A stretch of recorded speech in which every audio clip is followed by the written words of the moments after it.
નમસ્કાર, આપ જોઈ રહ્યા છો લખત ન્યૂઝ અપડેટ ચેનલ। તમામ સમાચાર અને અપડેટ મેળવવા માટે ચેનલને સબસ્ક્રાઇબ કરો અને બેલ આઇકન પર ક્લિક કરો જેથી તમામ સમાચાર અને અપડેટ તમને મળી રહે। નગરની હવેલી ચોકમાં આવેલ હવેલીમાં ભગવાન શ્રી કૃષ્ણના પ્રથમ જળવિહાર ઉત્સવનું આયોજન કરવામાં આવ્યું। શાસ્ત્રોમાં વર્ણ્યા મુજબ ભગવાન શ્રી કૃષ્ણએ જેઠ સુદ પાંચમના દિવસે પ્રથમવાર જળ વિહાર કર્યો હતો।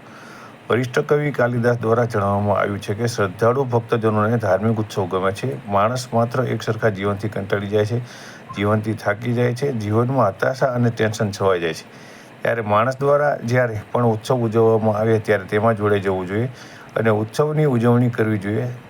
ઉત્સવની ઉજવણી કરવાથી જીવનમાં વ્યાપેલી હતાશા દૂર થાય છે, જીવન રસમય અને સુખમય લાગે છે।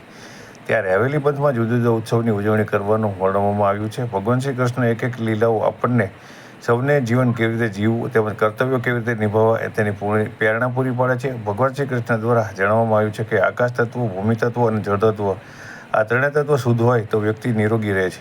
ત્યાં લખતર હવેલીમાં આજે શ્રદ્ધાળુ મહિલાઓ દ્વારા શ્રી ભગવાનના પ્રથમ જળવિહાર ઉત્સવને ધામધૂમપૂર્વક ઉજવવામાં આવ્યો હતો। આ ઉત્સવમાં ભગવાન ઠાકોરજીને જળવિહાર કરાવી શ્રદ્ધાળુ ભક્ત મહિલાઓ, નાના બાળકો યમુના નદીમાં સ્નાન કરીને ભાવ સાથે સ્નાન કરી અને ધન્ય બન્યા હતા અને હર્ષોલ્લાસભેર ભગવાન શ્રી કૃષ્ણના પ્રથમ જળવિહારની ઉત્સવની ઉજવણી કરવામાં આવી હતી।